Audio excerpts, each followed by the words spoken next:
Hi everyone, this is Rosie, the creator of Brave Sis Project, and someone just gave me a great idea the other day that I'm going to start doing, which is I'm going to start doing a Instagram live of the 2021 Brave Sis Journey Journal and the birthday parties. And so it's amazing. It's January 15th, and that was the date of the first birthday party, the 1st to the 15th.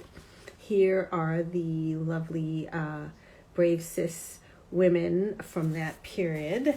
And here they are as I have colored them in. And I will just share a couple of things about the pencils that I've discovered. We're actually doing a second group of pencils really soon, a second shipping. But if you use the pencil with a light touch and just work in a circular motion and keep going and keep adding over the circular motion with your pencil, you'll get a really nice coverage. So I'm pretty excited about that. I also added, a couple of gel pens to create the highlights and things like that. But really what I'm here to talk about is to share with you sort of the joy of the women who were highlighted in the first issue or the first birthday party. So I'm going to kind of hold them like this. I have not ever done an Insta Live, so bear with me while I take a minute to try to do it.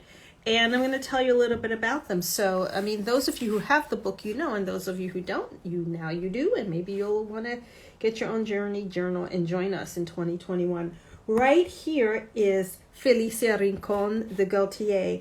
And what's really cool about her, she was born on January 9th of 1897, and she became the first woman mayor of Puerto Rico and the first female mayor of a capital city in the Americas.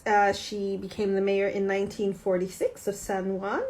And when she was mayor, this woman right here, over 22 years, she helped to build San Juan into a major Latin American hub. She established several global firsts, including the model that would become Head Start for all of the United States.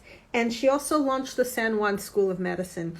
So I'm interested to see with our new incoming administration, there's been a lot of talk about having Washington, D.C. and Puerto Rico become states. And wouldn't that be great to see her legacy become the 51st or even 52nd state in the Union? So that's kind of great. Everyone has probably seen photos of Anna May Wong at this point. I saw a really beautiful video about her the other day on YouTube. If I find it, I'll try to add it to the link eventually. But, she was the first Asian American movie star. And what's very interesting and also sort of sad about Anna May's work is, she was doing these movies in the 1920s and in the talkie period.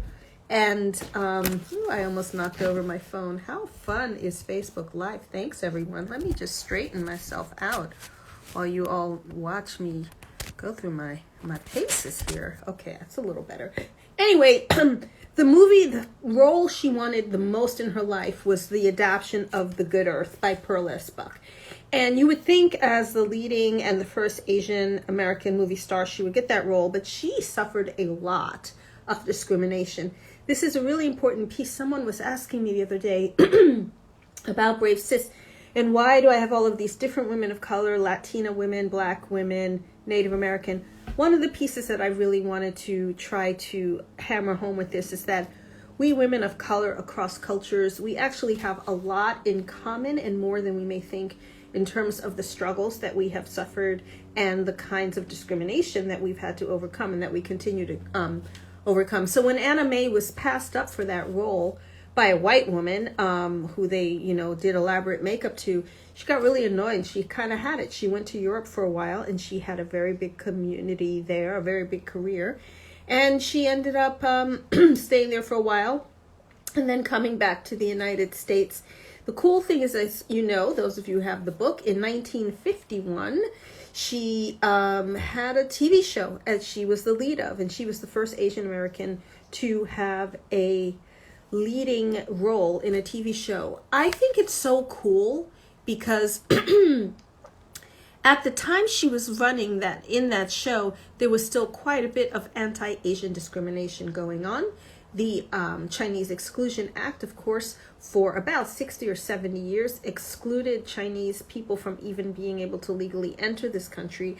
And until the 1965 Voting Rights Act, or Immigration Act, I'm sorry, until the 1960s, immigration was very restricted. So you can imagine the kind of discrimination she had to combat while holding her dignity. If anyone watched the Netflix show Hollywood, it takes a lot of liberties with the historic record, but it's kind of cool to see the way that her character's portrayed in that. That was one of my favorite parts of the work. Now, let's carry on over here to Charlotte Rae. Now, the interesting thing about Charlotte Rae that the illustrator and I discovered is that we really don't know what she looked like. There weren't really verifiable photos of her anywhere on the internet. You can look up Charlotte Rae and you will see 2 or 3 entirely different women, and none of them were really her. So we kind of took the liberty to create a composite of what we thought she might have looked like given the time when she was born in 1850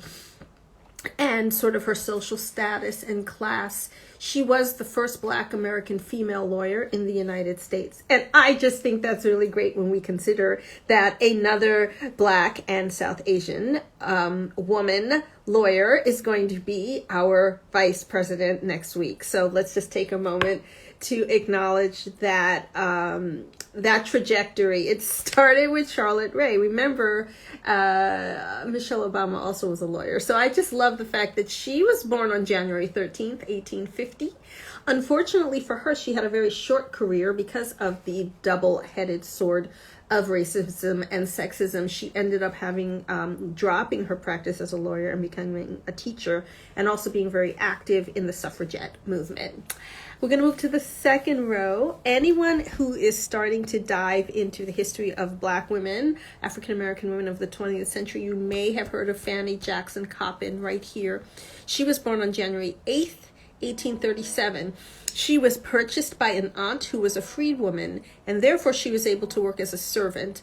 She was able to hire a tutor and learn how to read. Back then, of course, as many of you know, slaves were not allowed to legally be taught to read or write. So as she was a freed woman, she had a good education and won a scholarship to go to Oberlin College in Ohio. Oberlin was the first 4-year college in America to admit Black students. So first predominantly white college, I should say. There were already some HBCUs being started at that time.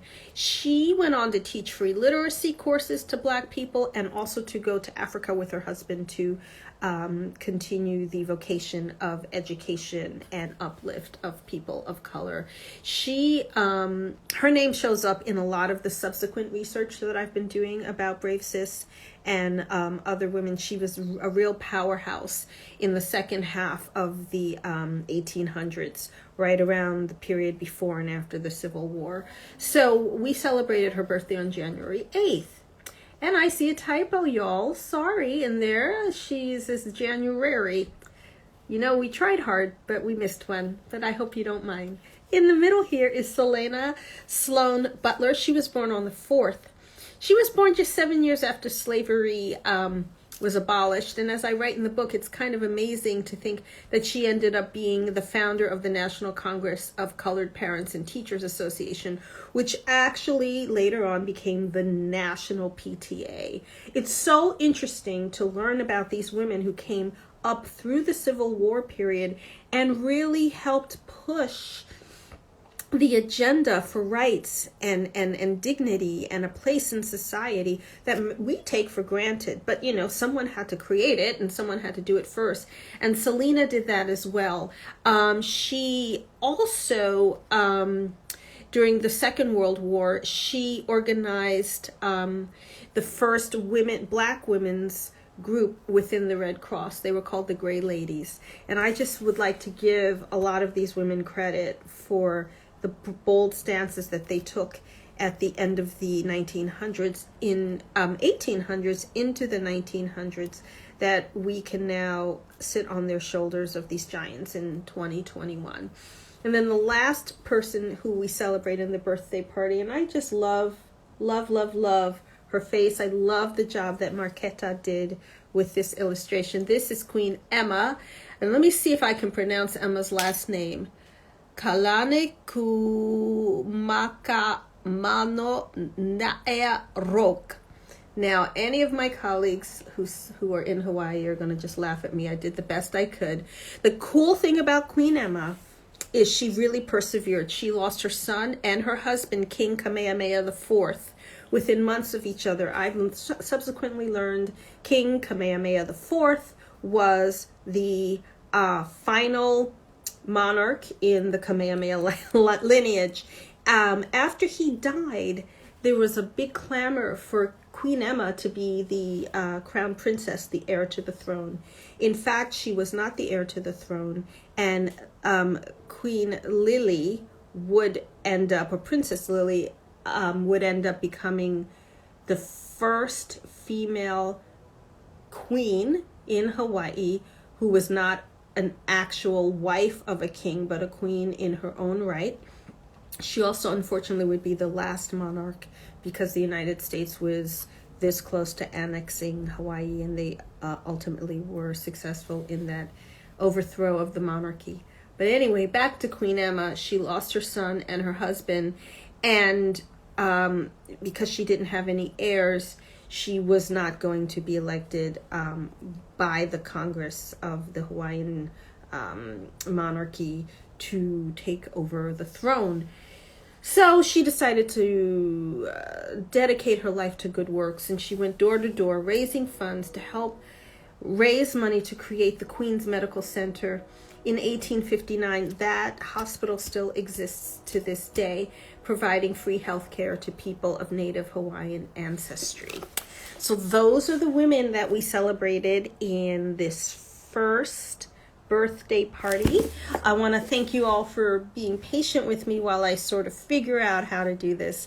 We have, I don't know, we have about 20 more, or how many more do we have over the course of the year to share? So I'm excited to talk to you. Meanwhile, I'm working both on the 2022 Journey Journal right now with our illustrator. I'm also working on a 2022 Brave Sis adult activity book for Workman Press. I am so excited about that. I have a very big deadline on April 1st. So I am grinding away, writing and researching these new women who I'm going to include. It is so exciting. They're a little longer, the profiles, than what we put in the Journey Journal.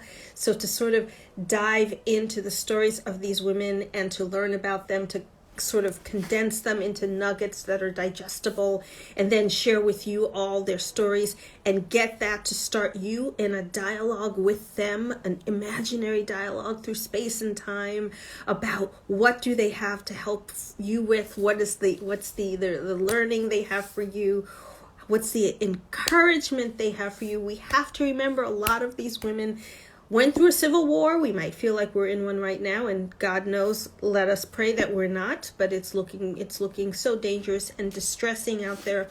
I'm finding it really helpful to think back to these women who came before us and what so many of them had to endure, how much so many of them had to endure, and how very brave they were to make their way through. That's why it's called Brave Sis.